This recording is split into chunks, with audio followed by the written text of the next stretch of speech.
11:02 en la República del Paraguay, 31 grados la temperatura a estas horas en Asunción.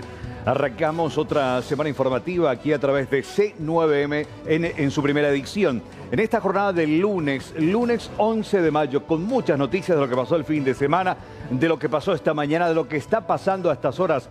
Vamos a informarte hasta las 15.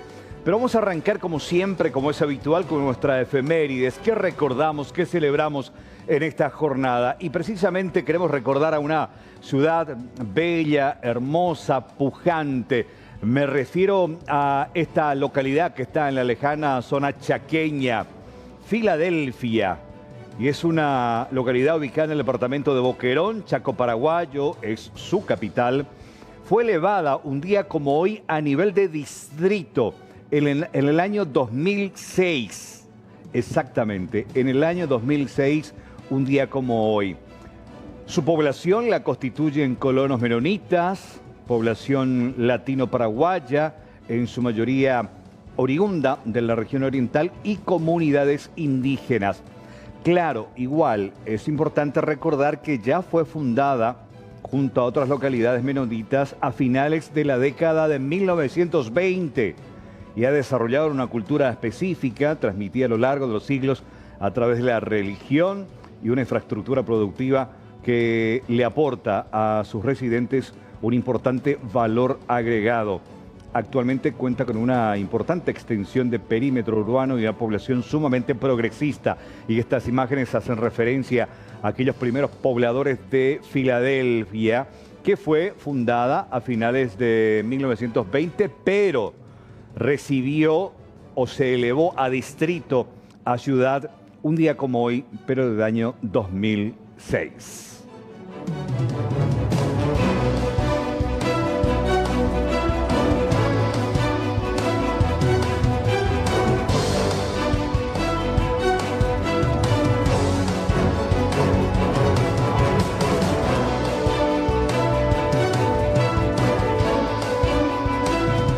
Bueno, una tarde calurosa. Se hablaba de lluvias, tiempo inestable para esta jornada, pero vamos a ver qué nos dice la Dirección de Meteorología con los datos actuales. A estas horas tenemos una temperatura de 31.6 con una sensación térmica de 31.5. Prácticamente no hay variabilidad al respecto.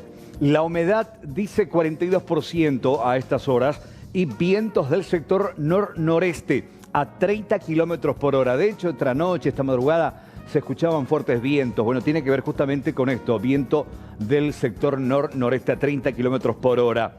¿Y qué nos dice para la tarde? Vamos a estar entre 31 a 33, lo que significa que podría subir todavía la temperatura en el transcurso de estas primeras horas de la tarde. Ya para la noche bajaría entre 28 y 25 grados, fíjense. Inestabilidad ya para la tarde-noche de hoy, y para la madrugada la temperatura bajaría hasta 20 grados, ya con lluvias para la madrugada de mañana martes, de acuerdo a este pronóstico de datos actuales.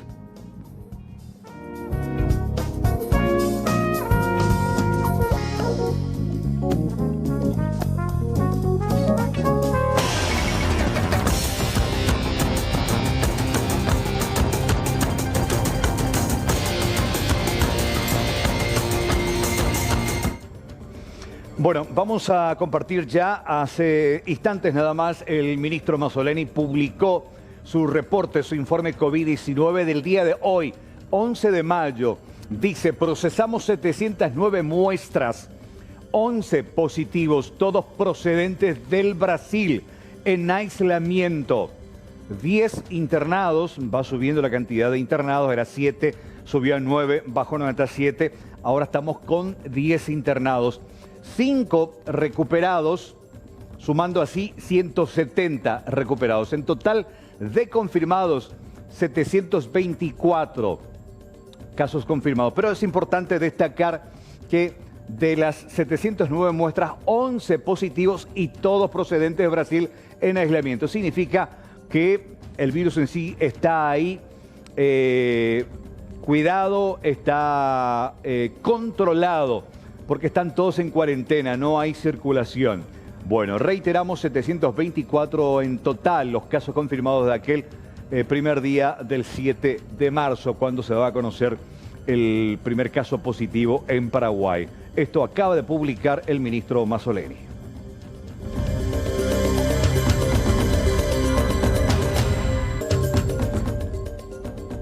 Y la primera información que quiero compartir con ustedes y tiene que ver esto con la situación que ocurre en la zona norte de la República. Y esto me preocupa porque no es el primer episodio, es el último en realidad de varios que comenzó con aquel incidente verbal que tuvo el Lord Mayor de Pedro Juan Caballero con autoridades. Bueno, José Carlos Acevedo, intendente de la fronteriza Pedro Juan Caballero, fue grabado, ahí está justamente, mientras atropellaba la barrera militar que está ahí dispuesta como parte del cierre de frontera decretado por el gobierno. Los militares le recordaron al intendente el cierre, pero aún así de forma prepotente. El jefe comunal exigió y consiguió pasar al lado brasileño. A su regreso, obviamente, tuvo que rendir cuentas a la fiscalía por irrumpir primeramente esto y después también lo de la cuarentena. Fue imputado por la fiscalía. Él está ahora con una imputación encima, una prisión preventiva y va a guardar su cuarentena obligatoria en una unidad militar.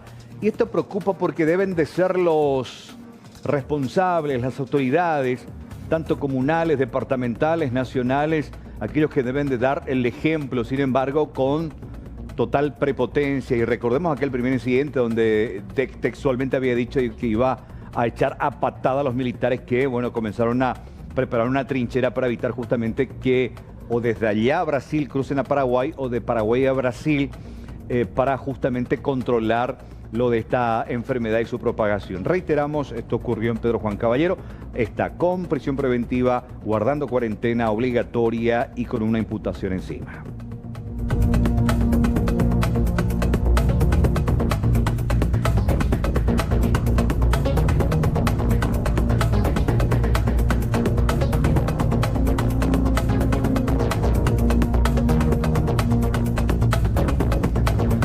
Y lo siguiente me alarma porque ocurrió también en la zona norte, pero tiene que ver con la reaparición sorpresiva y llamativa del EPP en este momento de crisis y que según las autoridades forma parte incluso de su plan de ejecución. Expertos señalan que el sorpresivo y violento ataque de este grupo, EPP en el norte, con la quema de tractores, incluso la quema de la estancia y la retención de peones, forma parte de una estrategia de crear tensión en medio de la crisis.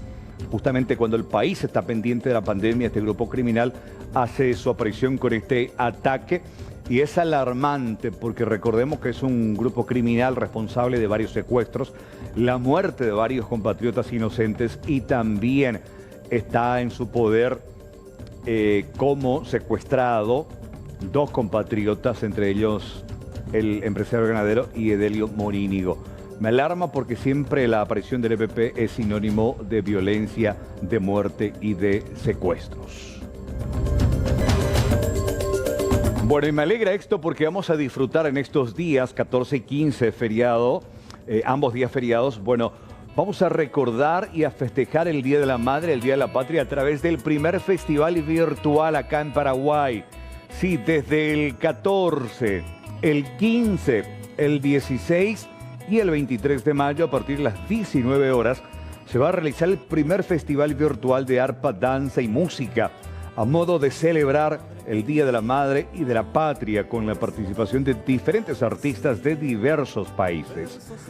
La diferencia a años anteriores es que ante la pandemia del COVID-19, el evento será transmitido a través de la fanpage en Facebook de la Compañía Internacional de Arte Folclórico Huirá Itaipú Pájaro Campana. Bueno, celebro y celebramos de acá también esta iniciativa acerca de este primer festival virtual en homenaje a la madre y a la patria. Tiene que ver con la publicación, hace instantes nada más, de la actualización del COVID-19 en Paraguay. El ministro Mazzoleni decía, informe COVID-19 del 11 de mayo, procesamos 709 muestras 11 casos positivos, todos procedentes del Brasil, y sigue siendo la zona desde donde la mayor cantidad de casos positivos se ha registrado. Los reportes hablan incluso más del 80% del total de estos 724 tiene que ver con paraguayos que cruzaron la frontera desde el Brasil hacia Paraguay. Acá la buena noticia es que no se esparció, no se diseminó el virus, sino está controlado porque están en aislamiento todos ellos.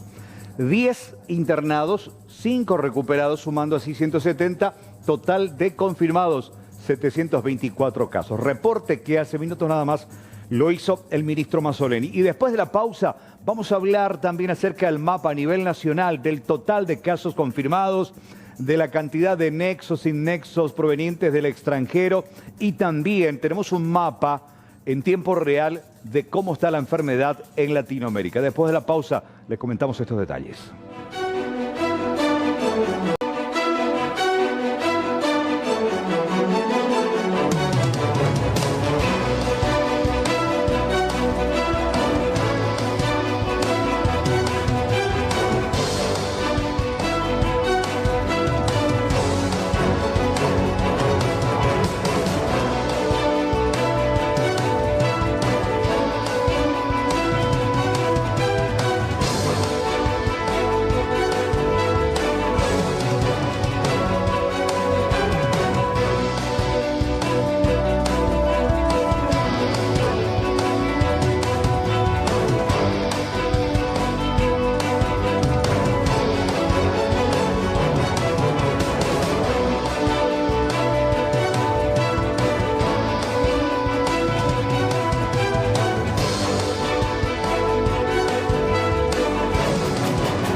Está en comunicación con nosotros, agradecemos su tiempo al señor Guillermo Mas, él es titular de Cavialpa, que es la Cámara Vial Paraguaya.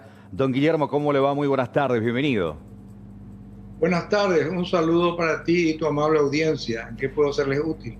Bueno, don Guillermo, estamos justamente hablando con los distintos sectores productivos de la República, con la gente de la UIPEC, ahora con ustedes también, acerca de esta ley, la 6.355/19, que bueno, sorprendió a todos los sectores económicos, nos decía, y productivos, y bueno, y tiene que ver justamente con la declaración jurada de aquellas personas, miembros, accionistas, directores y socios gerentes de empresas que quieran contratar con el Estado. ¿Qué opinión se merece desde la Cámara Vial Paraguaya, don Guillermo? Bueno, para nosotros es una ley inconstitucional. Se basa en el artículo 104 de la Constitución, que habla de los funcionarios públicos, y aparte también está atentando con el artículo 33 de la Constitución, que habla de la intimidad y de la privacidad de los bienes de las personas, etc. Ahora, esta ley no toca solamente a las empresas, sino a toda persona que perciba algún dinero por algo del Estado. Allí entran cómo hace, por ejemplo, una cooperativa que tiene miles de socios, si quiere ofertar, digamos, una de las cooperativas menonitas, o cómo hacen para cobrar, por ejemplo, su subsidio a la gente de Tutibón, de Coporán, qué sé yo. Son todo gente que recibe dinero del Estado y que tiene que hacer su declaración de bienes ante la Contraloría para recibir los fondos. Lo mismo, algún municipio del interior del país quiere hacer un pequeño arreglo, compañía, llama a un albañil que le haga, etcétera, para hacer un pequeño arreglo para pagarle. Esa persona tiene que estar inscrito, haber hecho su declaración de bienes en contrataciones públicas. Para nosotros es una ley totalmente sin sentido, porque si es para asegurar la provisión, etcétera, del Estado, el que quiera hacer algún delito con esto, lo único que va a hacer es armar una empresa con un testaferro y va a ofertar y va a seguir la cuestión. En cambio, nosotros tenemos asociados que tienen más de 40 años, etcétera, son empresas serias y tenemos que pagar las consecuencias porque hay algunas personas que puedan hacer un mal uso de los contratos con el Estado. Claro.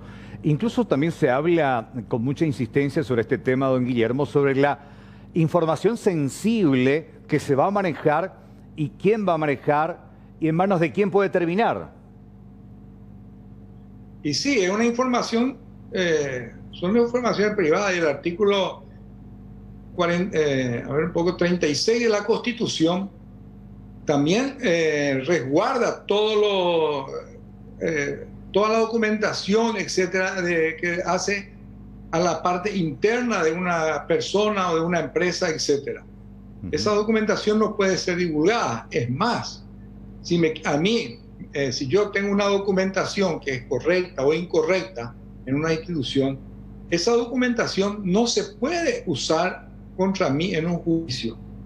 Solamente se puede usar una documentación así si es una orden emanada por un juez y realmente allí recién puede tener valor. Pero si no, así como está, no tiene mucho sentido.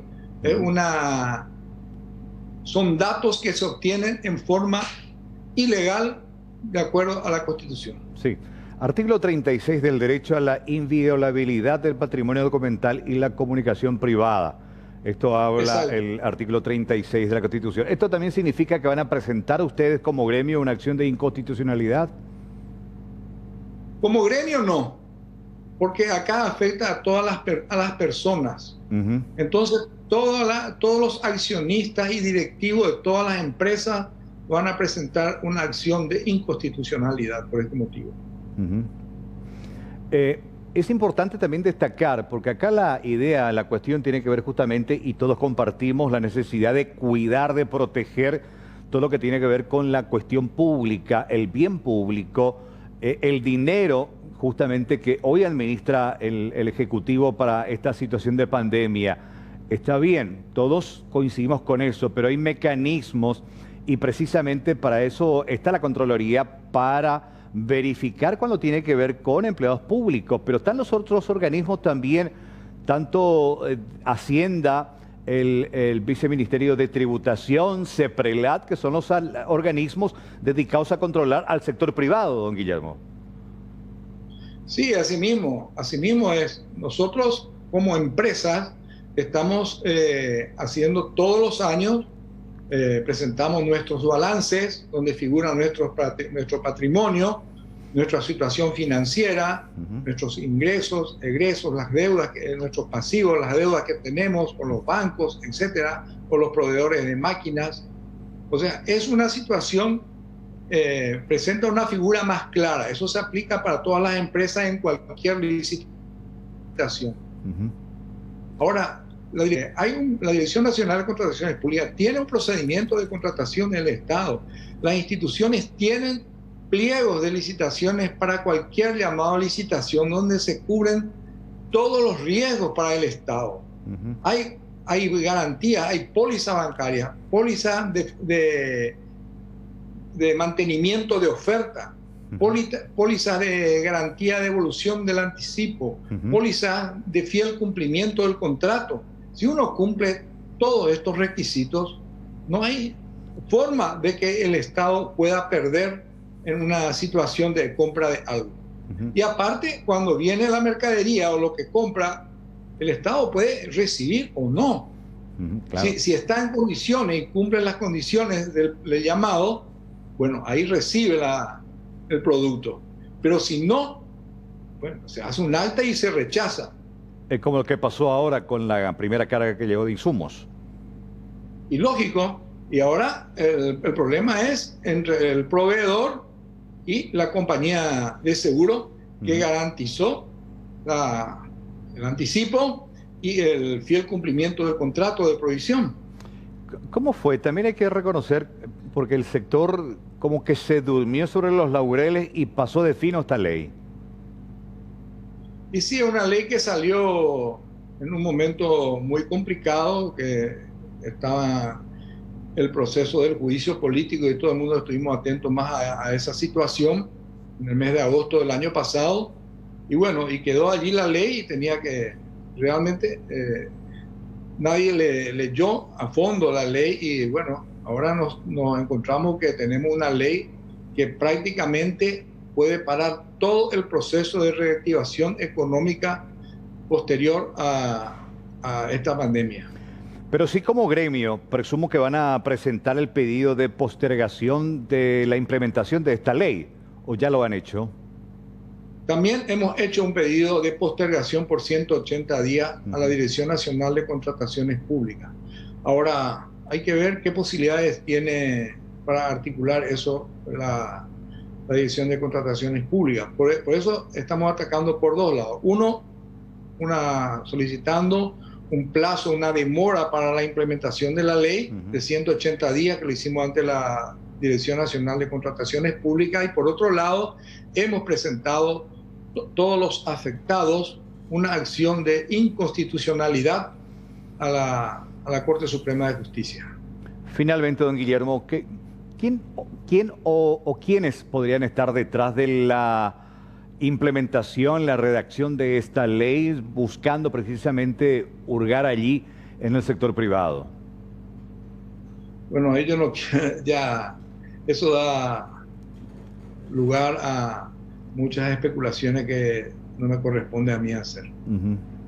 Pero bueno, lo importante es acá que como gremio ustedes y con los demás también están viendo y articulando los mecanismos legales y constitucionales para, bueno, la postergación de la entrada en vigencia y, bueno, ver qué se puede hacer más adelante para la corrección o no de esta ley. Le agradezco mucho, don Guillermo. ¿Algo más que quiera aportar en la parte final de la entrevista? Y bueno, para nosotros la ley fundamental es la Constitución Nacional. Y esa es la ley que nos protege a todos los ciudadanos. Bien, excelente. Muchas gracias. Gracias, don Guillermo Mas. Él es titular de Cavialpa, hablando sobre esta situación que, reiteramos, tiene que ver con esta ley y su implementación, donde precisamente busca que todos los directivos, miembros de una SASRL que va a contratar con el Estado deben de presentar su declaración jurada. Son las 13:29 en la República del Paraguay. La gente la ande. Sí, aguardame un ratito. Yo recién estuve leyendo acá, creo que en el grupo.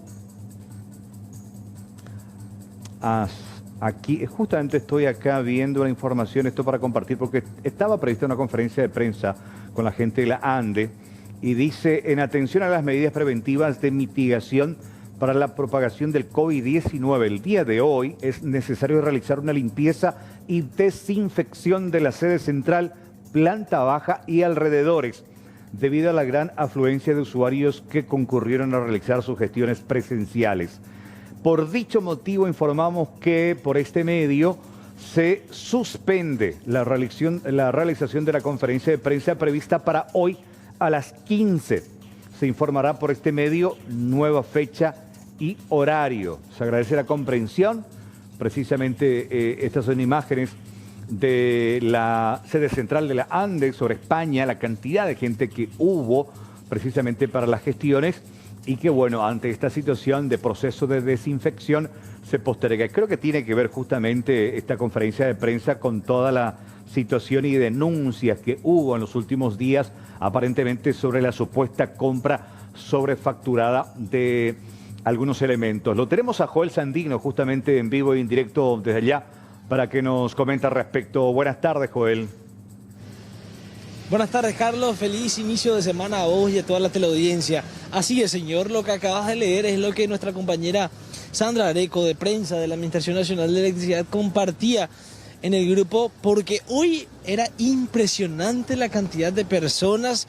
Era una fila prácticamente incesante que duró unas 4 o 5 horas, desde las 9 de la mañana hasta hace contados minutos nada más. A la 1 culminó y se cerró de manera ya definitiva, al menos por hoy, las puertas, los portones de la ANDE, para que la gente pueda acercarse tanto para la caja, para hacer el pago de su factura, como así también para consultar en atención al cliente o hacer algún reclamo, hacer pedido de fraccionamiento ya de sus facturas, de lo que está debiendo a la ANDE.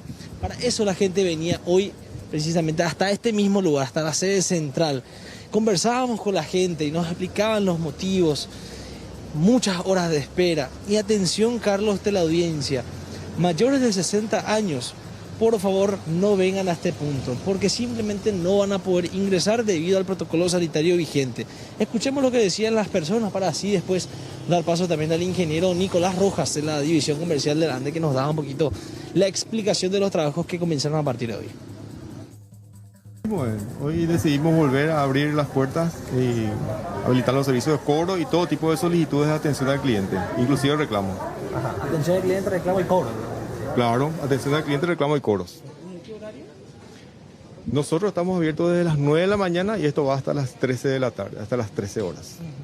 Según, señor, su visión, según lo que puede de alguna forma tener en cuenta aquí, lo que le dicen sus colaboradores, ¿para qué la gente viene más? ¿Para hacer reclamos? ¿Tienen muchas dudas? ¿Cuál sería el motivo general de la visita de la gente?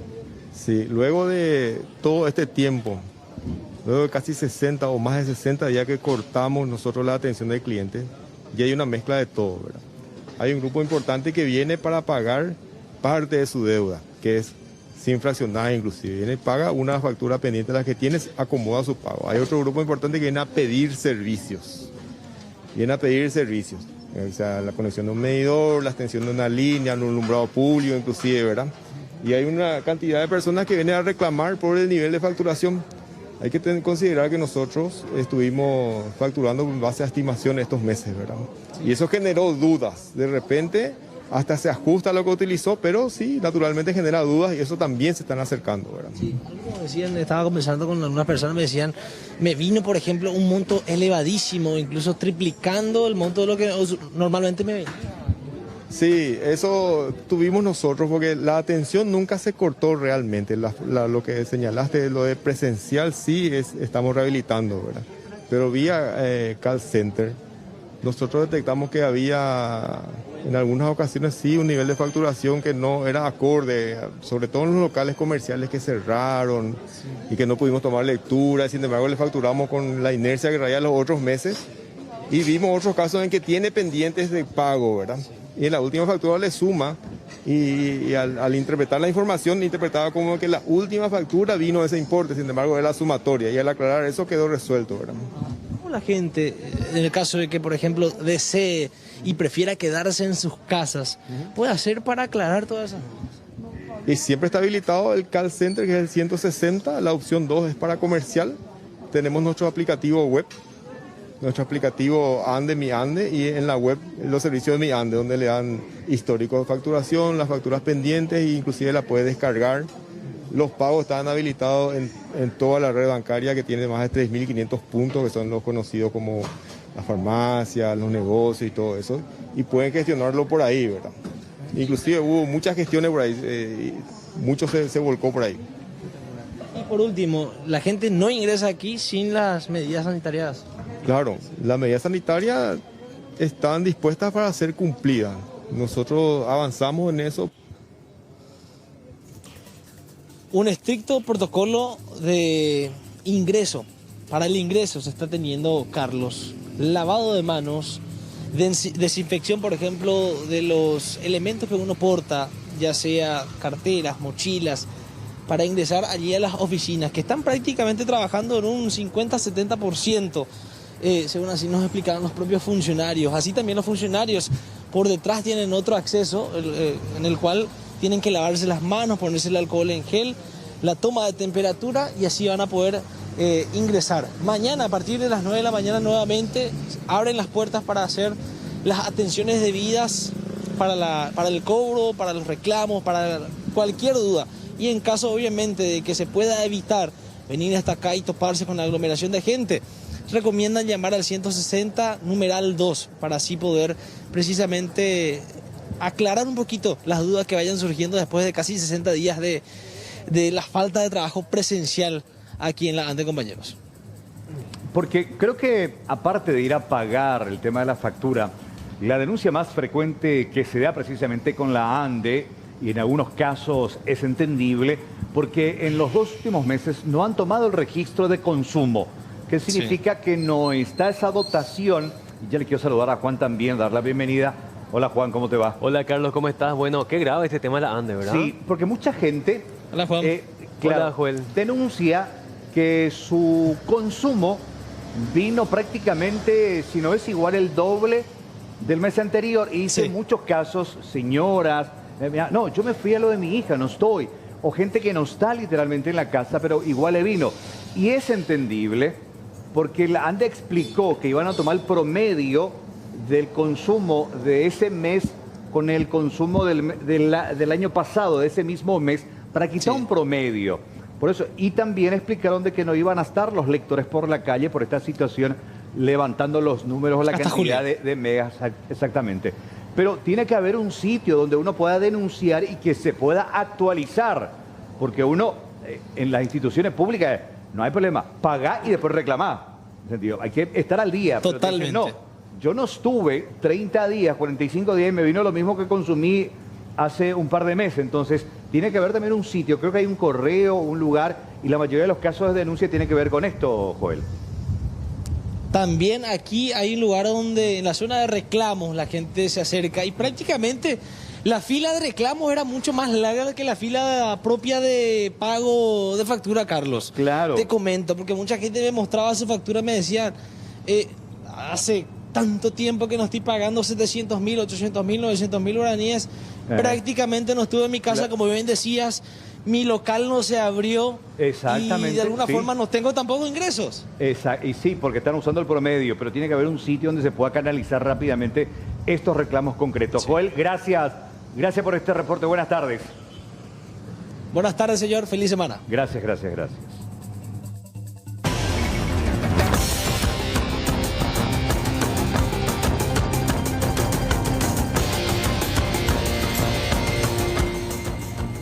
Bueno, vamos a hablar, Juan, acerca de la situación del intendente de Pedro Juan Caballero, que se complicó después de esta actitud prepotente que tuvo allí en la frontera. Así mismo, Carlos, hay que decir que la última información tiene que ver con esto. El intendente de Pedro Juan Caballero va a ir hasta Concepción a un albergue habilitado por el Ministerio de Salud para guardar esta cuarentena obligatoria. Está nuestro compañero Jorge Rivas para contarnos más acerca de esto. Jorge, buenas tardes. La audiencia, un cordial saludo. Bueno, estamos nosotros acá frente a la residencia del intendente, donde en instante él va a ser llevado hasta el regimiento RI. La gente de la Policía Nacional salió este del intendente recientemente. En la ciudad de Concepción para guardar cuarentena por disposición. Recientemente ya se trajo el oficio del Ministerio Esta es Público. la gente de la policía que va a seguir, para que pueda ser trasladado hasta la ciudad de Concepción. Va a ir a un Ese cuartel, es lo que se tiene en este caso, actualmente. para Se está guardando la presencia la de una cuarentena de ambulancia 14 días por de la infringir 13ª región sanitaria el decreto que lo va a presidencial. trasladar hasta dicha ciudad. Está también acá las autoridades policiales que van a acompañar el traslado. Está el propio director de policía también, justamente acá coordinando toda la tarea. Vamos a nosotros a hablar con él. Estamos en vivo para C9N, comisario. Bueno, ustedes están ya aquí aguardando hacer el traslado del intendente hasta la ciudad de Concepción. Sí, efectivamente. Estamos aguardando a la ambulancia para trasladarlo al lugar designado. Entonces ya estamos prestos nosotros para el servicio. El Ministerio Público trajo un oficio, comisario. Sí, señor. Tenemos el oficio, la nota fiscal firmada por la doctora Camila Rojas. Bueno, no sé qué tipo de vehículo será utilizado para su transporte, comisario. Nosotros le vamos a acompañar y tengo entendido que según el doctor Collar va a enviar una ambulancia para el traslado del intendente. Ahí está el comisario principal Wildo Samaniego, en este caso director de policía de Amambay, ya aguardando acá lo que va a ser el traslado del intendente José Carlos hasta ese lugar. Primeramente a veces hablaba de que iba a ir hasta un hotel aquí de la ciudad de Pedro Juan Caballero, pero posteriormente por decisión de las autoridades sanitarias esto se cambió de lugar y se hizo la disposición alrededor del mediodía de la fecha, compañero. precisamente, Jorge, en principio se habló incluso de que iba a cumplir cuarentena obligatoria, sorprendió y molestó mucho, incluso también del de su vivienda. Después cambió a una unidad militar y ahora finalmente se determina que eso lo va a cumplir en Concepción. Y recordar también de que no solamente tiene que cumplir la cuarentena obligatoria por esa situación de cruzar la frontera y volver a Paraguay, sino también la imputación que pesa sobre él por parte de la Fiscalía. Asimismo, él pesa contra él una imputación por violación al decreto presidencial y además por resistencia. Es la imputación, aunque primeramente habían pedido su prisión preventiva. Posteriormente esto se tomó esta decisión hoy al mediodía de llevarle en esa institución castrense en la ciudad de Concepción, porque aquí en Pedro Juan por lo menos no se tiene ningún tipo de albergue establecido por el Ministerio de Salud Pública, por la cual era a principio un hotel, ¿verdad? Después ya posteriormente todo se cambió porque la propia ciudadanía también cuestionaba mucho del privilegio por lo menos de llevarle a un hotel, pero ahora ya todo preparado, todo previsto. Recién hablábamos con él, él no quiere dar declaración a los medios de prensa, decía, pero que ya preparó todo su pertenencia para que pueda ir y solamente aguardando la ambulancia aquí en su residencia. Es importante recordar también que los antecedentes y los episodios no son precisamente los mejores entre José Carlos Acevedo, intendente de Pedro Juan Caballero, y las autoridades, tanto allí militares y policiales. El tema más destacado fue aquel incidente que tuvo a través de una emisora radial propiedad de su familia, donde incluso amenazó que a patadas iba a echar a los militares que armaron una trinchera. Y evidentemente llegó el momento y los enfrentó y finalmente cruzó la frontera, Jorge. Así mismo, él los enfrentó, recibió aparentemente el visto bueno del teniente coronel Luis Apesteguía, quien era el vocero de la Fuerza de Tarea Conjunta. La comunicación telefónica al momento del incidente era con él, mientras el otro efectivo militar que estaba apostado ahí lo estaba grabando. Y bueno, recibió la autorización, pero sin embargo él le mostró que estaba muy nervioso y que es lo que mandaba. Entonces ahí atropelló prácticamente el cono que estaba, ingresó hacia al lado brasileño, pero hubo una autorización previa, Carlos, hubo una autorización previa de parte de los responsables de la Fuerza de Tarea Conjunta para que él pueda pasar. Claro. Argumentaron que era para un familiar de él, estaba con problemas de salud, pero como la esposa del intendente es brasileña y ayer se festejaba el Día de las Madres en el Brasil, aparentemente fue para el festejo. Bueno, el tema es que, a ver, para entender, un militar, no importa de qué rango, no puede estar por encima de la determinación de su comandante en jefe. En este caso, el presidente de la República, que firmó un decreto sobre precisamente el cierre de frontera. Él puede para ahí tranquilizar, bueno, ok, no te vas a enfrentar literalmente a una autoridad ahí, a una persona. Si no fuese una autoridad, ya presumo hubiese estado detenido. Pero el tema de la infracción de cruzar y después volver a intentar cruzar, y lo hizo, ahí sí ya cayó encima el grupo militar y policial porque ya estaba violando la cuarentena. Pero igual, la autorización es una cuestión meramente protocolar de ese momento porque estaba rompiendo y violando un decreto presidencial que prohíbe justamente la apertura de la frontera. Y hay que decir, Carlos, también. Así mismo, Carlos, eso es lo acontecido realmente. Y aquí la gente normalmente está violando la cuarentena, Carlos. Normalmente la gente está haciendo pasar mercaderías, hay personas que pasan, entran, salen, con supuestas excepciones por parte de los militares, ya que hay mucha presión ciudadana también, ya que es una calle solamente lo que separa acá y la presión, la propia presión de la ciudadanía también. Anteriormente personal de blanco era lo que tenía la autorización de pasar, pero sin embargo en los últimos tiempos ya pasaban también otras personas ahí mostrando el certificado de trabajo, que trabajan acá en Paraguay, otros que trabajan en Brasil, y de ahí ingresaban. Pero es una violación, lógicamente. O si no va a pasar lo mismo también en el Puente de la Amistad con Ciudad del Este y Foz de Iguazú, en el sentido, no porque uno tenga un certificado ahí, no. Cruzar no hay problema, te vas pues ya no volvés. Y acá, Carlos, la pregunta es, ¿quién se hace cargo de un eventual brote de COVID-19 en la ciudad de Pedro Juan Caballero? Si una propia autoridad que debe ser y parecer y que debe dar el ejemplo está sobrepasando estas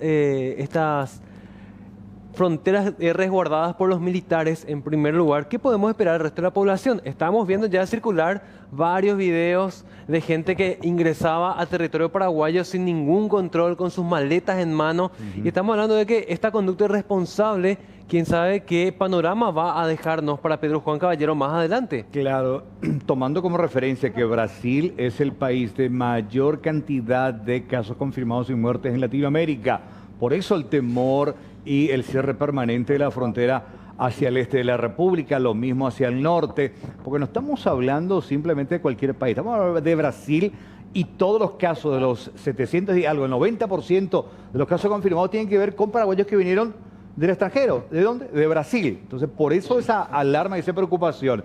Bueno, Jorge, vamos a estar muy pendientes a lo que ocurra ahí cuando por ahí sale, parta hacia Concepción, quiera hablar. Bueno, con gusto vamos a escuchar al intendente de Pedro Juan Caballero, José Carlos Acevedo. En este momento, Carlos, llegó la ambulancia que lo va a trasladar ahí. No sé si están viendo en imágenes. Sí, estamos viendo.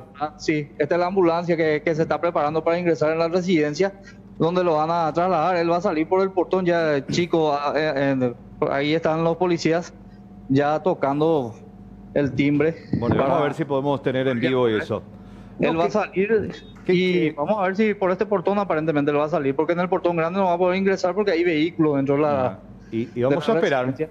Vamos a esperar. Qué triste el episodio con una autoridad comunal de una ciudad tan importante y tan grande como Pedro Juan Caballero, que haya ocurrido este incidente. Esto, repetinos, ¿cuándo y a qué hora ocurrió, Jorge? El día de ayer alrededor de las 14 horas, 13, 14 horas. Y ahí ya viene coincidentemente ayer se celebraba el Día de la Madre en Brasil, me contabas, ¿verdad? Sí, se festejaba el Día de las Madres en el lado brasileño. Y aparentemente ahí... Y la esposa del intendente es brasileña. Señor, es brasileña, entonces... Por ahí vendría la mano. Sí, por ahí vendría la mano según los datos, aunque él argumentó de que él se fue a ver a un familiar que se encontraba con problemas de salud. Ese fue el argumento de él. Inclusive hay un acta de la policía que llegó acá a las 18 horas para corroborar que él se encontraba en este lugar. Ya. ¿Y a qué hora volvió de Brasil? Y según él dijo que quedó 15 minutos, pero tiene que tener reporte de las autoridades a qué hora él volvió e ingresó a Paraguay. ¿O ya no lo hizo por el mismo lugar? Ya no lo hizo por el mismo lugar. Ah, ya entró en forma clandestina. Ya no hizo por ese puesto militar donde tuvo el incidente. Ya no se reporta que había ingresado por ese mismo lugar. Asimismo, bueno, y claro que el intendente tiene que dar explicaciones. Esa prepotencia que expresaba ayer, diciendo que era hermano de, pariente de, que tenía muchos amigos en el poder, no se justifica en ningún momento en un país alarmado por una frontera casi abierta con Brasil en este momento, cuando sabemos el riesgoso operativo que podría darse con la apertura de fronteras. Totalmente. Bueno, yo creo que su partido también deberá sentar postura al respecto, no solamente en los casos en los que otros originarios han tenido este mismo episodio, sino también qué pasa con el... Sabemos perfectamente el gran poder político que tiene la familia de Acevedo, de un hermano congresista, ligados a fuertes grupos de poder en la frontera, pero eso no le da atribuciones para poner en peligro la salud pública de toda una ciudad, de todo un departamento y, ¿por qué no, de todo un país también? Porque con esta propagación, una persona que está allá puede contagiar a otra y así sucesivamente. Ese es el temor. Y hay una situación muy sensible y complicada a nivel país, y que una autoridad de esta manera pueda someter a su ciudad y no cuidar a su ciudad, poniendo en riesgo a los ciudadanos. Ahí está. Ahí está saliendo con sus pertenencias. Vamos a tratar de hablar con él. Ahora ya está. Ahí está. Se va a ir al cuartel, dice él, al salir. Ahí está. Intendente, sí. Ahí está. ¿Qué puede decir? ¿Cómo toma esta decisión de la justicia? Todo tranquilo. Va a cumplir la cuarentena. Sí, sin problema. ¿Qué es lo que había pasado, intendente, ayer? ¿Su señora va a guardar cuarentena? Sí, también. Tuvo contacto con ella. Ahí está el intendente. Ya en la ambulancia. Ahí está ya. Como para ir, ahí ya. Y en la ambulancia. Ahí ya se va a ir. ¿Cuántos kilómetros tenemos de ahí de Pedro Juan hasta Concepción? Son 200 kilómetros. Ahí ya lo está acompañando los vehículos. Ajá. En este caso, de la Policía Nacional también. A la ambulancia rápidamente se va solamente el conductor y él. Sí. Solamente el conductor y él y ya rumbo a la ciudad de Concepción. ¿Y qué sabes de la esposa, la familia? ¿También va a guardar ahí cuarentena? Porque estuvo en contacto, obviamente. Hasta el momento no se tiene mayores datos, porque según los datos que se tiene, ella estaba también por acá en la residencia, y tuvo contacto, lógicamente, con la familia, si estuvo todo el día acá. Bueno, presumo que ya las autoridades sanitarias de Pedro Juan van a determinar qué hacer con ella y con la familia cercana que estuvo en contacto. Yo creo que por una cuestión más que nada de él, por lo que cometió, por haber irrumpido la frontera y violado justamente esta cuarentena y esta prohibición, se toma esta determinación de llevarlo a una unidad militar hasta Concepción. Pero también hay que saber qué pasó con la familia cercana. ¿Me escuchás, Jorge? A ver, estamos en vivo y en directo justamente desde Pedro Juan Caballero sobre esta decisión asumida por la justicia y también por la gente de salud pública, que determinó que vaya a una unidad militar en Concepción, porque Pedro Juan no tiene, en principio se habló de su residencia, se descartó, se cuestionó, se criticó, después se habló de un hotel, tampoco las condiciones estaban dadas, no era lo que exigía salud pública, hasta que determinó, no, debe de cumplir una cuarentena en una unidad preparada para esto. Y finalmente la más cercana era la de Concepción, a unos 200 kilómetros de la capital de este departamento. Bueno, ahí estamos viendo la forma en que también todo un operativo especial fue montado para este traslado. Imagínate, Carlos, exponer a el paramédico que le acompaña en la ambulancia, al chofer, a los policías, a todos, a una veintena de gente. Y fíjate a qué riesgo también se expone él mismo, ¿no? Claro, totalmente. Cruzar la frontera en este momento es sumamente peligroso. ¿Quién te garantiza las condiciones higiénicas en Brasil, en territorio brasileño, ahora mismo? Pero bueno, aparentemente un festejo del Día de la Madre pudo más para este intendente. Ahí está. ¿Está todavía Jorge? ¿O ya se cortó? Jorge, ¿me escuchás vos? Te escucho, Carlos. Ah, bueno, genial. Bueno, no, ya para despedirnos, gracias por este reporte excepcional, en vivo y en directo, relatamos todo lo que está pasando en Pedro Juan Caballero. Y ahora, bueno, a esperar también qué determinación toma Salud Pública con la familia, si va a guardar cuarentena ahí en la residencia, porque tengo entendido que no hay ningún sitio de esas características ahí en la capital.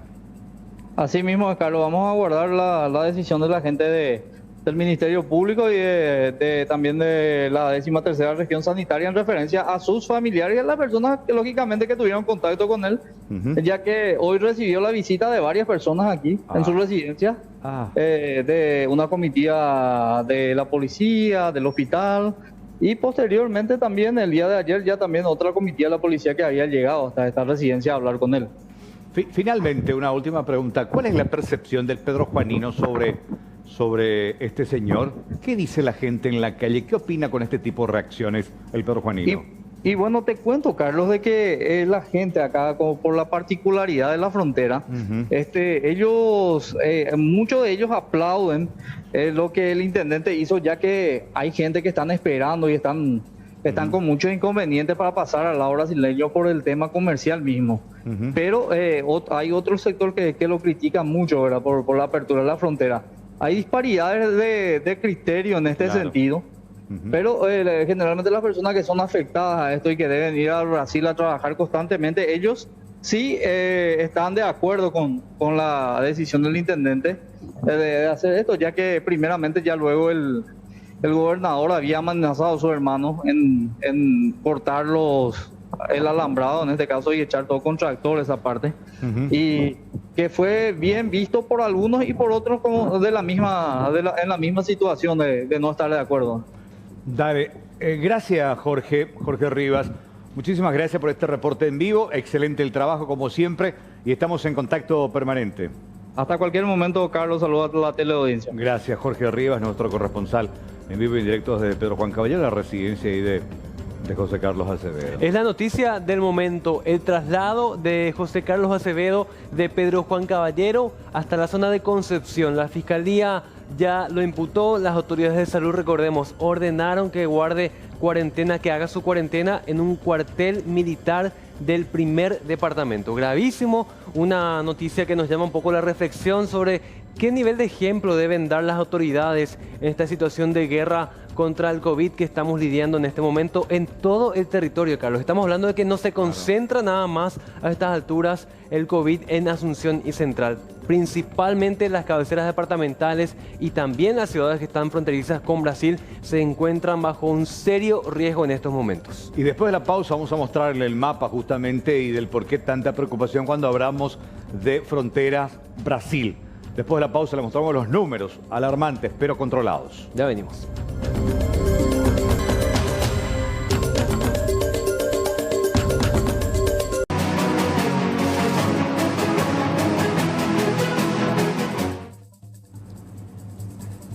Bueno, ya son las 14:03. Estamos viendo números, valor, volumen. ¿De qué vamos a hablar, Juan? Vamos a hablar del comportamiento del mercado, principalmente en este tiempo de pandemia. ¿Por qué? Porque se hizo un estudio especial que analiza el comportamiento de los productos, cuáles son los que más aumentaron de valor y cuáles son los que tuvieron un mayor incremento en cuanto al volumen de venta también. Claro, es importante comentar al respecto de eso porque de hecho nuestra consumición, nuestro estilo de vida ha cambiado desde marzo pasado hasta hoy. En cuanto a qué es lo que más uno compra, alcohol en gel. Yo veo ahí en mi lista de compra y por lo menos 4 o 5... Limpieza, higiene. Exactamente, Sí. Desinfección. Bueno, tenemos a un especialista justamente que nos va a explicar y que fue responsable de este trabajo. Asimismo, estamos en comunicación con don Luis Schwartman. Él es de Scan Market S.A. Don Luis, buenas tardes. Buenas tardes, hola, ¿cómo están? Gracias por esta comunicación. Y es así, estoy hablando con Carlos, ¿verdad? Sí, con Carlos y con Juan acá compartiendo justamente este reporte muy interesante y tratando de entender y que la gente también comprenda al respecto, don Luis. Bueno, yo les voy a compartir la pantalla, ¿verdad? Pero les quiero decir así a grandes rasgos que en la primera semana, cuando comenzó la cuarentena, todo el mundo salió corriendo a comprar productos. Y entonces un ticket, por ejemplo, que en un autoservicio el ticket promedio era de 32.000, pasó casi a 58.000 porque todos se estoqueaban. La misma cosa en supermercados, que el ticket más o menos era 60.000, pasó a 140.000. ¿Y qué compraron en una primera etapa en los primeros 15 días de esta pandemia? Compraron lo que se necesitaba de subsistencia: harina, aceite, azúcar, lógicamente lo que dijiste, Carlos, alcohol. Alcohol fue el producto que más crecimiento tuvo de todas las categorías que existen en el mercado. Compraron jabón de tocador, maíz, choclo, aceite, todo lo que era comida para subsistir. Claro, y esto tiene que ver, don Luis, también con aquella información maliciosa que se propagó por las redes sociales sobre un supuesto desabastecimiento. La gente ya se veía sin posibilidad de comprar nada, sin tener nada en la casa y con una cuarentena estricta. Entonces eso también alarmó y alertó a la gente para esa compra masiva. Es cierto, y esa compra masiva tuvo un pico enorme allá por el 21 de marzo. Sí. Explotaron todas las ventas de supermercados, de despensa, de autoservicio. Y lo que decía es cierto, nunca faltó nada para comer ni para comprar. La verdad que no hubo faltante, por suerte. Don Luis, precisamente para contrarrestarnos más en contrapartida, ¿no? ¿Cuáles fueron los productos que menos se vendieron o cuyo valor bajó? Tenemos acá, según el estudio, protector solar, repelentes, isotónicas, labiales, chicles, protección de adultos, cuidado facial, insecticidas, chupetines, caramelos, golosinas, chocolates, toallas desmaquillantes, iluminación, jugos líquidos, cremas corporales. Eso no se priorizó en este sentido. Yo te voy a decir en 3 etapas. La primera ya dije, vamos a llamarle la barriga, ¿verdad? Sí. ¿Cómo hacer para que toda la familia tenga su alimentación? En la segunda etapa, lo que la gente comenzó a comprar es preocupado por su aspecto, ¿verdad? Sí, Empezaron a comprar desodorantes, shampoo, todo lo que es de cuidado personal. Y en una tercera etapa recién, coincidiendo casi con el Día del Trabajador, empieza a comprarse un poquitito más de bebidas alcohólicas, gaseosas, pero coincide con el Día del Trabajador, que por más que a lo mejor no asisten a sus puestos de trabajo, pero lo mismo seguro que en las casas se festejó. O sea, son tres etapas muy claras del comportamiento del consumidor. De aquí en adelante, con este estudio preliminar, ¿cómo se podría comportar el mercado de consumo masivo en los siguientes meses o en las siguientes semanas? Y yo te digo concretamente y totalmente con seguridad, porque estamos sacando un informe semanal que te voy a hacer llegar. Ajá.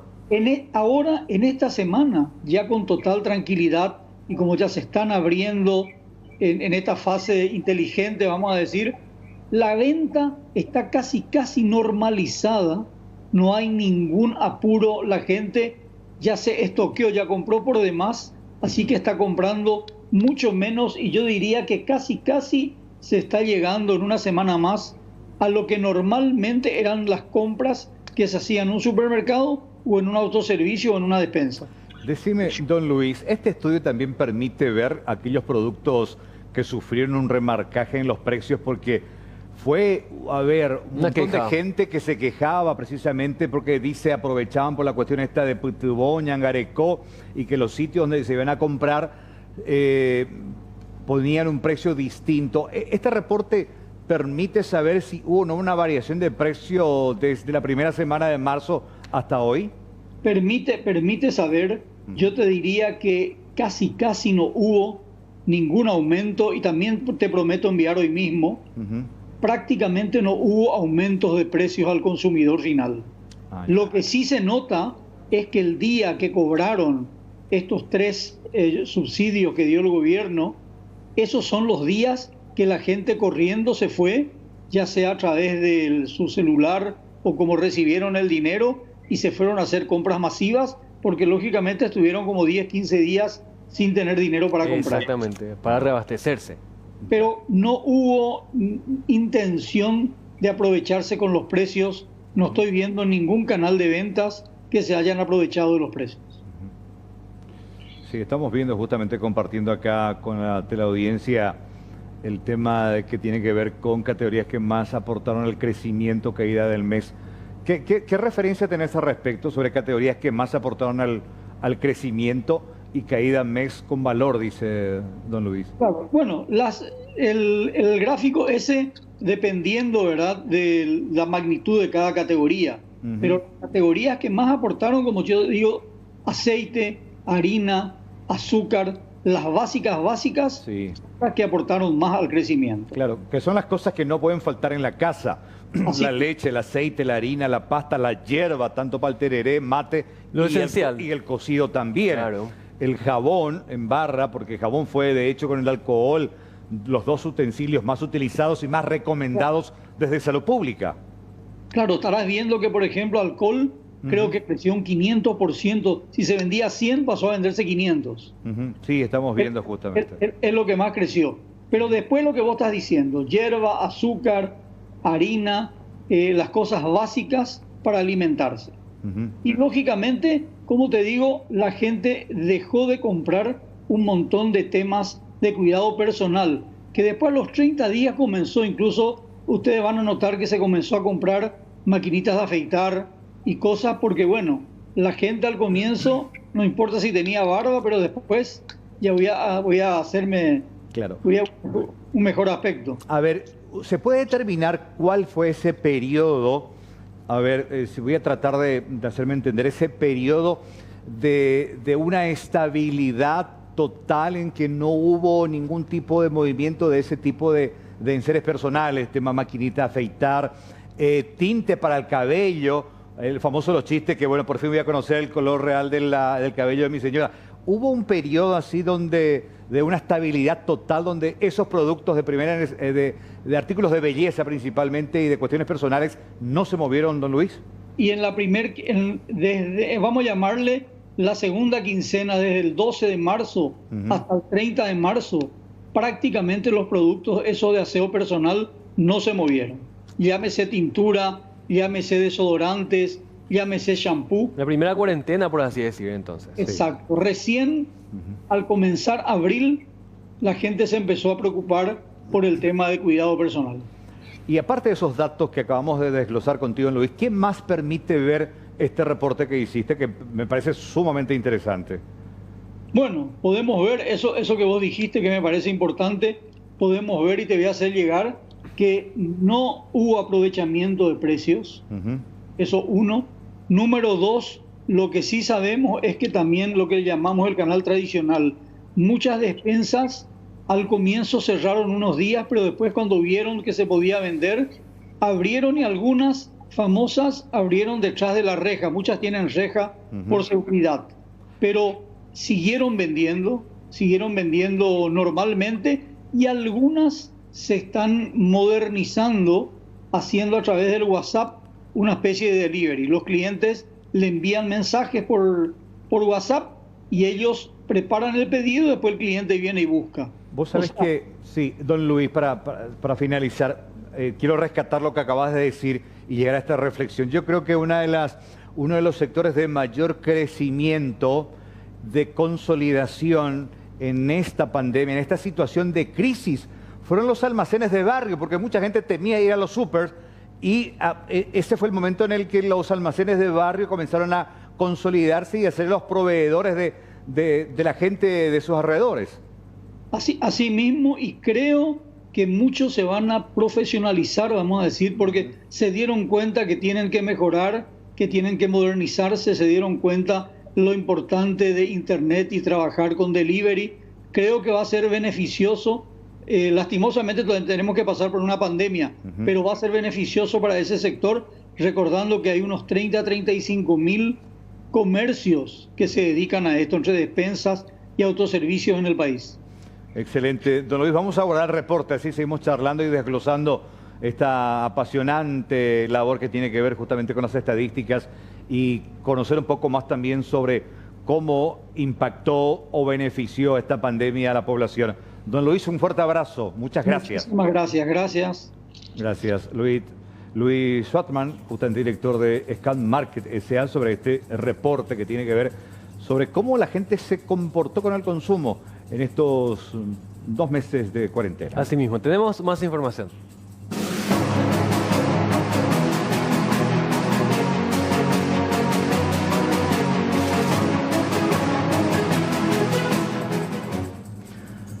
Bueno, después queremos hablar con la gente de SAP también, porque vamos a hablar de una aguatería. Lo tenemos a Mariano ya en la previa, pero después me gustaría hablar con el tema de la gente de la SAP, porque muchos dicen de que el tema del pago parcial no se puede, así como te permite la ANDE. La ANDE, si vos debes 2 meses, te vas para pagar y te dice, no, puedes pagar el mes pasado y puedes pagar fraccionar porque no hay plata. Es importante aclarar qué pasa con el agua, el servicio público. Por eso vamos a hablar después. Pero, ¿qué pasa con la aguatera? En este caso en particular, Mariano nos va a comentar cuál es la historia. Buenas tardes.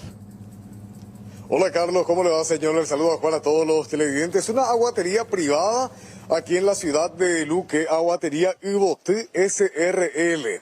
Y estamos aquí en esta humilde vivienda aquí en zona del barrio San Juan de Luque, donde Carlos, Juan, ya para que tengan una idea y para que comprendan por qué el Zócalo habla de que pretenden cobrar hasta 110 veces más de lo habitual.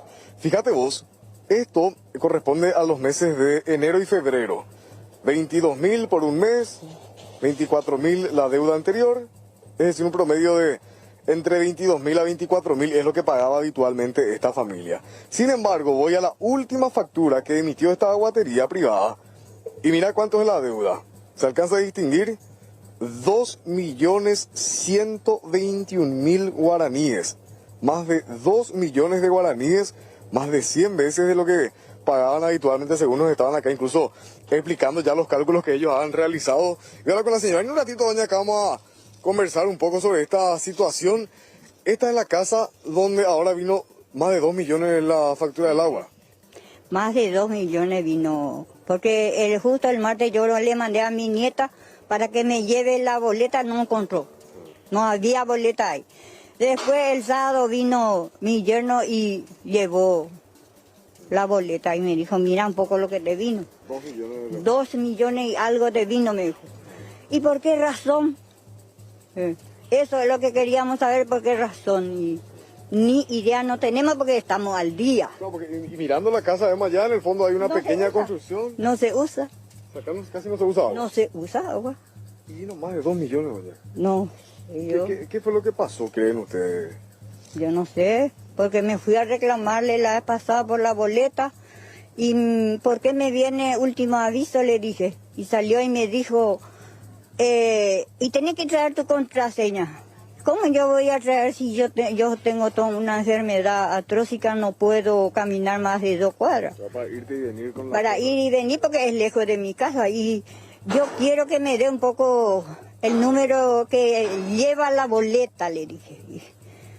Y usted tiene que ubicarse, salió y me dijo la señora, lo que me atendió la rubia. Usted tiene que ubicarse con él. Y yo, ¿cómo voy a saber? Usted es su personal, me tiene que mandar, me tiene que dar su teléfono. Ni ahí no me dio su teléfono. Pero hubo una especie de pérdida, algo así en estos días. No. Solamente ellos vinieron a recoger, yo digo que ese, y no sé yo cómo ellos pillaron y salió y me llama enseguida. Tu agua está perdiendo. Me avisaron que estaba perdiendo. Ellos vinieron a ver y cortaron luego, cerraron ahí. Y me llamó y me dijo, y salí, le dije yo, usted no tiene plomero porque yo acá no tengo plomero. ¿Cómo puedo mandar a arreglar? Tenemos plomero, pero están trabajando. Igual deme el teléfono.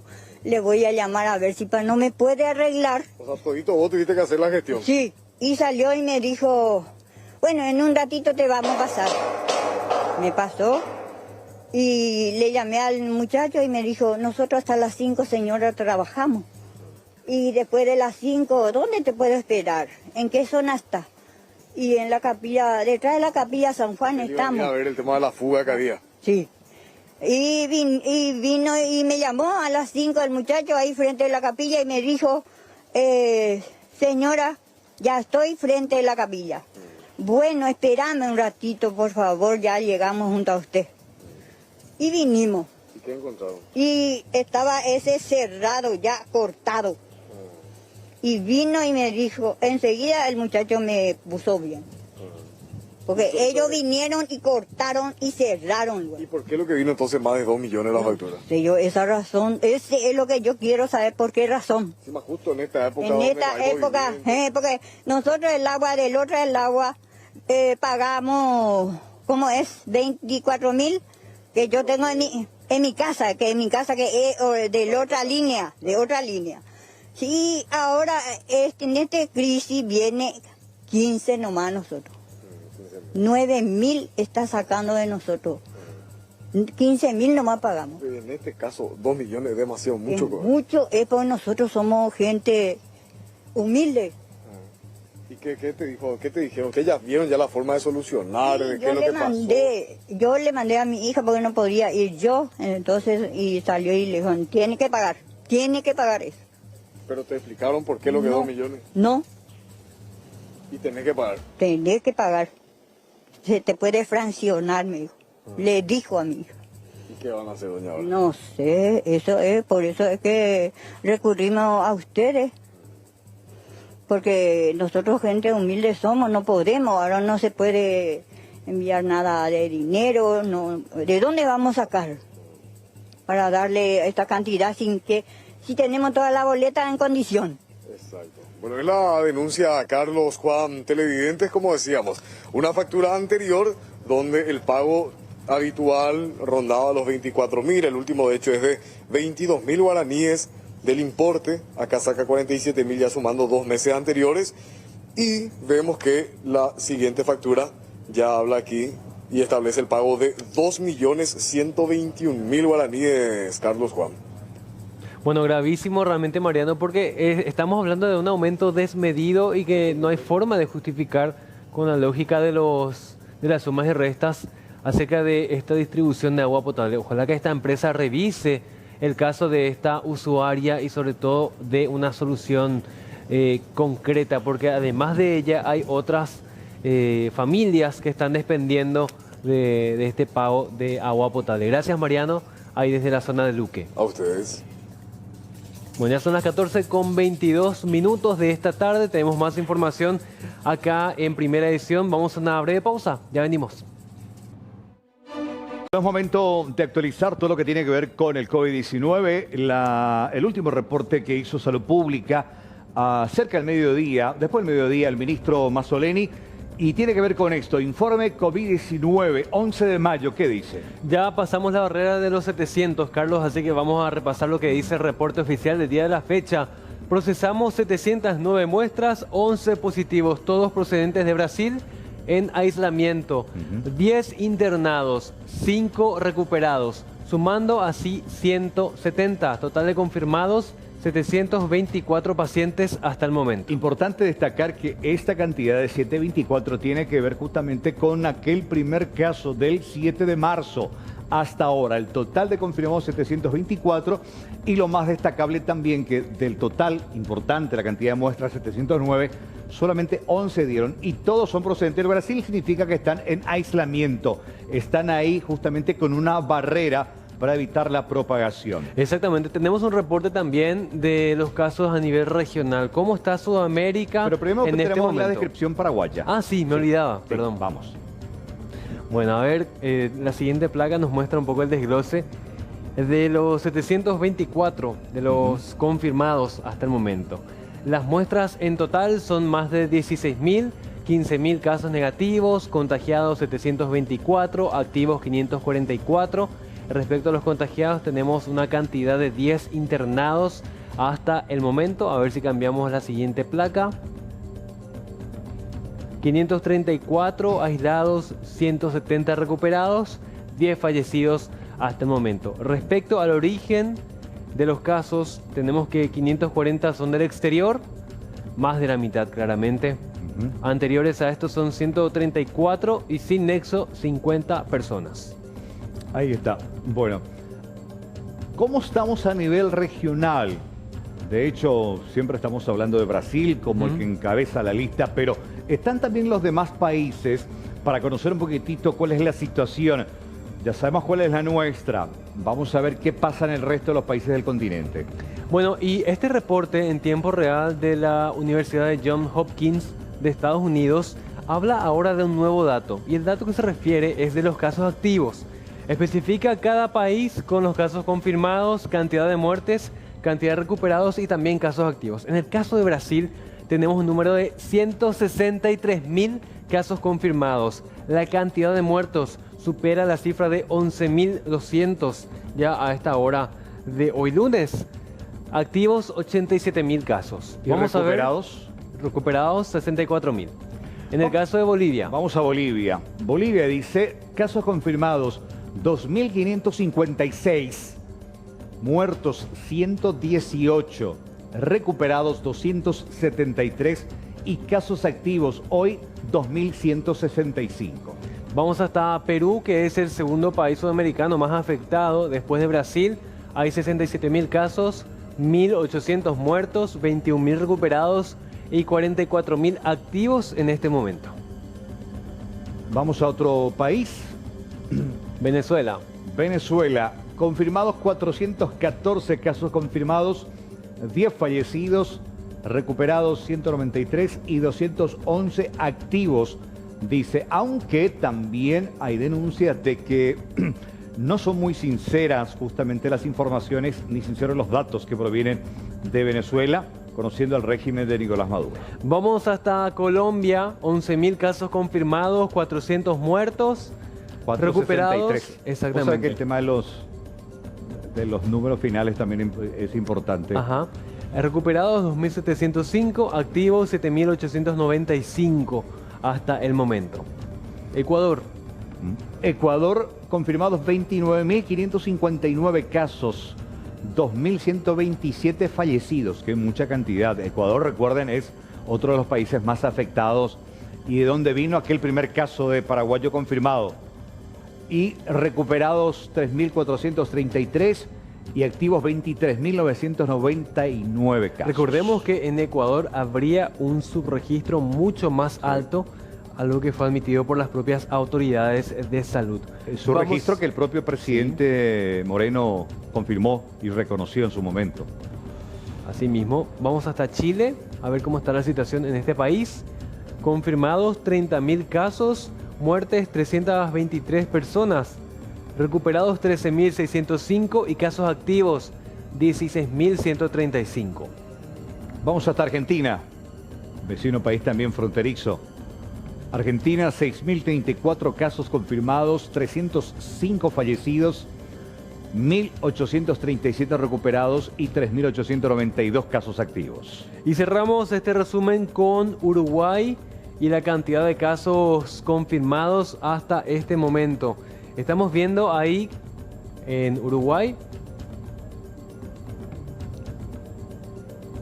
Ahí está. 707 casos confirmados, 19 muertes, recuperados son 517 hasta el momento, activos son 171 según el reporte de esta universidad. Paraguay con el índice más bajo a nivel sudamericano. Y igual recordar también que Brasil sigue ocupando, en el top 10 a nivel mundial y es Estados Unidos en cabeza, España, Reino Unido, Rusia, Italia, Francia, Alemania y ya posteriormente Brasil. 1, 2, 3, 4, 5, 6, 7. Sigue manteniendo el octavo lugar a nivel mundial y es primero en Latinoamérica en cuanto a casos confirmados. Y Perú le sigue en el puesto 14 a nivel mundial con la cantidad de casos confirmados de COVID-19.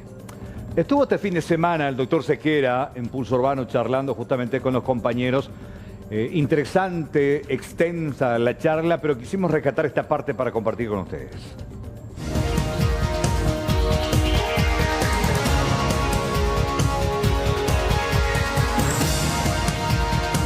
El doctor Guillermo Sequera, jefe del área de vigilancia de la salud, visitó los estudios del Sistema Nacional de Televisión y habló sobre esta primera fase de la cuarentena inteligente. Él dijo que se deberá esperar a que culmine esta segunda semana para evaluar la repercusión de la masiva presencia de la gente nuevamente en las calles sobre la cantidad de nuevos contagios de COVID-19. Sin embargo, destacó la conciencia sobre las medidas sanitarias adoptadas por la ciudadanía y que mediante esto también los indicadores de otras enfermedades infecciosas disminuyeron. Mucho es la percepción nomás de lo que vemos. Si somos objetivos, el impacto que tuvo esta semana, recién vamos a ver a fines de la semana, los últimos días de la semana que viene, vamos a empezar a ver el impacto real en términos de salud de lo que fue esta semana, ¿verdad? Pero obviamente hubo más movilidad de gente en colectivos, en autos, la gente se movió más, se sintió eso. La ciudad se sintió otra vez con su ruido habitual, ¿verdad? Pero sí llama la atención de que por lo menos 70% de la población está con tapabocas, entrar a cualquier institución pública o privada, te exigen lavado de manos, temperatura, ¿verdad? Son esas pequeñas cosas, ¿verdad?, que realmente marcan la diferencia. Sabemos que no va a ser el 100% de la gente que va a cumplir siempre, hay un cajatán por ahí, ¿verdad? Pero con que la mayoría cumpla, eso tiene un impacto en salud pública impresionante, ¿verdad? Fue más o menos a las 2 o 3 semanas recién que empezó a entrar en ritmo la gente y a lavarse las manos y cómo normalizar eso. Antes era como algo extraño, te olvidaba, ¿verdad? Y aún así nosotros vimos todos los indicadores de salud de enfermedades infecciosas bajaron. No hay diarrea, no hay influenza. ¿Y por qué no hay? Porque estamos lavándonos la mano un poquitito más. Porque dejamos ya de tomar té compartido, ¿verdad? Sí. Un sacrificio cultural, ¿verdad? Sí. Importante. Y por ahí no hace todo el mundo. Vamos a ver uno que otro que no hace. Pero que el 80, 90% de la población tiene su impacto en salud pública y es lo que estamos viendo, ¿verdad? El doctor mencionó que pese a los casos confirmados de coronavirus, las consultas por enfermedades respiratorias bajaron y recordó cuáles son los síntomas que se deben tener en cuenta para acceder a la toma de muestras que ya se encuentran disponibles también en las capitales departamentales. La verdad que estamos asombrados del nivel de pocos casos que tenemos en los hospitales. Nos llama la atención, nos llama realmente la atención. Tenemos varias hipótesis para aplicar esto, pero en los hospitales, en las consultas, vos si tenés tenés un poco de congestión nasal, te pican por la garganta, te podría tomar. No hay que dar muchas vueltas. Tampoco de balde, tampoco no queremos que la gente se tome de balde, ¿verdad? No tengo por qué, no, tampoco así, ¿verdad? Tenés que tener, los criterios son, criterios mínimos de síntomas, fiebre, no es la fiebre alta, febrícula, 37,5 ya tenés, tos, ni siquiera mucho, si tenés un poco de tos, te pican por la garganta, congestión nasal. Y después dos síntomas que son medio raros y que son muy típicos, la pérdida del olfato. Si vos tenés algo de esto, ya podés irte a un puesto de toma de muestras. Las capitales departamentales ya tienen la capacidad de tomar. Estamos ahora peleando para que ellos mismos ya puedan procesar, que nos envíen a Asunción. Siempre sugerimos que llamen, porque a veces es una duda nomás que tenés. 154 te puede orientar, inclusive te puede agendar. El 154 tampoco para agendar para que no haya un tumulto de gente, por ejemplo, en la costanera. ¿Quién es más útil que use el tapabocas? ¿Verdad? Si usamos los dos, espectacular. Pero si usa uno nomás, ¿quién conviene que use más? El enfermo, ¿verdad? El tema con este virus de porquería, ¿verdad? Porque así es que este virus, la persona que tiene el virus no se entera. Y entonces debemos asumir nomás que nosotros tenemos. Y por eso nos ponemos. De estos contagiados que hoy tenemos, ¿hay un porcentaje, se tiene un porcentaje de cuánto más o menos son asintomáticos? Mira, eso va cambiando mucho, pero sí, es muchísimo. Probablemente la mitad de lo que nosotros tenemos ahora son totalmente asintomáticos. La otra mitad, algún que otro síntoma, otro grave, ¿verdad? Pues se internaron, tenemos 10 fallecidos, ¿verdad? Están los que se internaron, que obviamente están con síntomas, y después ponerle un 40, 50, o 50, la otra mitad, ¿verdad? Tiene algún síntoma, algún TCI, ¿verdad? Algún problema que le hizo sospechar que tiene la enfermedad y se hicieron el test, ¿verdad? Y muchos de ellos, por ejemplo, son sin nexo en principio. Porque se van porque tienen síntomas, se hacen el test, salen positivos. Y a eso nosotros con ellos tenemos que sentarnos a hablar, a discutir un poco, ¿qué hiciste? Y ahí de repente encontramos, no, pero yo estuve, mi primo, que estuvo de tal lugar, vino de España hace 15 días, yo estuve con él, cierto, ¿verdad? Está el que se acuerda, está el que no se quiere lo acordar a propósito, ¿verdad? Hay de todo. Entonces ese sin nexo es también una construcción, ¿verdad? Por un lado también ganarte la empatía, explicarle lo importante que es para vigilancia, encontrar la red de contacto. Porque una vez que encontramos quién es el que le contagió, a partir de ahí hacemos otro estudio. Le invitamos a todo ese entorno familiar de esa otra persona a que se haga el test. Y hay algunos que no encontramos realmente. Pero antes de la mitad no encontramos. Y esos son los comunitarios y esos son los que nos hacen pensar o nos obligan a demostrar de que realmente el virus está en la comunidad. Las autoridades sanitarias sostienen que la medida de prevención fundamental es asumir que somos portadores del virus, ya que según los registros, por lo menos la mitad de los contagiados hasta ahora son asintomáticos.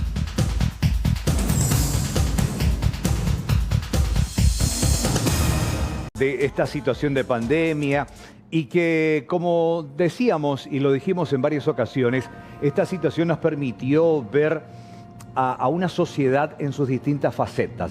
Sacó lo mejor y lo peor. Exactamente, Carlos. Lo peor con todo lo que estamos denunciando, de supuestos hechos de corrupción, de gente que se quiera aprovechar y timar al Estado en detrimento de la salud pública. Pero eso vamos a hablar en otro momento. Ahora queremos hablar de la solidaridad. Y realmente es destacable los distintos sectores, incluso desde el más humilde a aquellas empresas o personas, organizaciones que quieren extender su mano solidaria en este momento tan complicado. Exactamente, Carlos. Estamos hablando de que un grupo religioso bastante numeroso en nuestro país, estamos hablando de una comunidad bastante destacada también, hace entrega de una importante donación para esa gente que está necesitando en este momento. Estamos hablando del Centro Benéfico Cultural Islámico, esta comunidad musulmana del Paraguay, muy numerosa por cierto, tanto acá en Asunción como en la frontera con el este del país, en toda la República, esta comunidad que ha entendido que, bueno, ellos han sido recibidos como hermanos acá en nuestro país y por ende en esta situación de calamidad y situación de crisis, bueno, de qué manera querían contribuir, colaborar armando estos kits de alimentos. Ya entregaron 300 kits de alimentos para zonas vulnerables, gente que no puede trabajar o no tiene la posibilidad de trabajar y por ende se cortó totalmente la posibilidad de recursos humanos y están preparando otros 300 kits para entregar en los próximos días. Realmente aplaudible, destacable que este Centro Benéfico Cultural Islámico entienda la situación y de esta manera también colabore con los más necesitados. Exactamente, una labor para aplaudir realmente lo que hace esta comunidad y ojalá que se replique en otros grupos religiosos. Incluso mucha gente se está organizando entre amigos para hacer este tipo de donaciones. Así que un ejemplo para seguir, el del Centro Benéfico Cultural Islámico de nuestro país. Hacemos una breve pausa en primera edición, 14:43, ya en la recta final. Lo veo a Martín en instantes, toda la noticia deportiva con él y acá también con el equipo. Ya regresamos.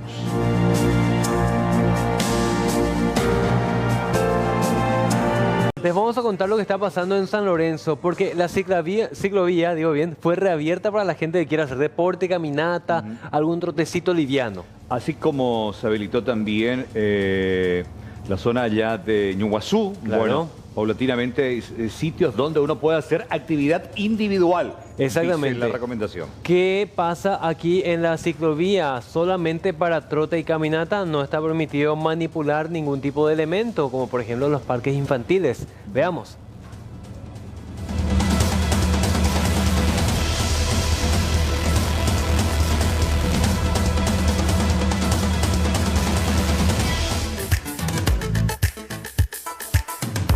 La ciudad de San Lorenzo abre su ciclovía, su famosa ciclovía, para que la ciudadanía pueda venir y disfrutar al aire libre, solamente para caminar o para un trotecito leve, de acuerdo a la preferencia de cada uno. Eso sí, extremando los cuidados sanitarios. A partir de las 6 de la mañana, ¿hasta qué hora la gente va a poder venir a disfrutar de este espacio verde? Desde las 6 hasta la 1 de la tarde, por ahora, dependiendo mucho del comportamiento de los ciudadanos, si respetan y demás. Y una vez que nosotros estemos estableciendo unos horarios justamente para protección de nuestros propios personales, vamos a estar extendiendo un poco más el horario. Esto también se va a dividir en fases, en sectores para personas mayores de 60, para menores de 60. ¿Cómo será el trabajo? Asimismo, las primeras horas son para los mayores de 60 años. De 6 a 8 y media son los adultos mayores. Desde las 9 hasta la 1 son los menores entre 10 a 59 años. Menores de 10 años no ingresan. Sí. Así mismo. Algo que ellos van a poder utilizar, o sea, el sendero, pero creo que los elementos que se manipulan, eso no. Así mismo, no pueden ingresar con tereré, con equipo de mate, con bicicletas. No pueden utilizar los parques, los equipos para hacer ejercicio y tampoco pueden sentarse en los banquitos. Absolutamente peatonales, pueden trotar, pueden correr, pueden estirarse, todo eso, en un periodo de 2 horas por persona. Pueden traer su botellita de agua seguramente. Y sí, botellita de agua puede ser, sí, pueden traer lo que pueden llevar nuevamente, así mismo. De alguna forma también, o sea, como que se está esperando nomás ya a la gente que puede ingresar, porque van a tener que pasar primero por un estricto control. Así mismo, estamos con personal del policlínico de la municipalidad, estamos con policía municipal también y con los propios guardias de la ciclovía, haciendo un equipo muy fuerte para atajar y enseñar a las personas cómo entrar y cómo disfrutar del área verde. Esa es la única entrada, ¿no? Esa es la única entrada habilitada ahora mismo. En la entrada y la salida no pueden ingresar automóviles, justamente para protegerle a todos los ciudadanos para que respeten las normas que ya se impuso en el decreto. Directora, por último, ¿cuántas personas en simultáneo pueden ingresar al parque? Y hasta ahora yo creo que 100 personas pueden ingresar dispersadas en la ciclovía y no van a estar aglomerados. Luego de lavarse muy bien las manos, secarse y tirar el papel a la basura, se procede a la toma de temperatura. Muchas gracias. Se pone el alcohol en gel. Gracias. Y uno ya podrá disfrutar de la ciclovía de San Lorenzo, que espera a los ciudadanos que vivan en alrededores, a 500 metros a la redonda, para así evitar que vengan con sus vehículos, porque no se permite el estacionamiento de vehículos aquí. Y eso sí, a disfrutar del aire libre de la mejor manera y cuidándonos.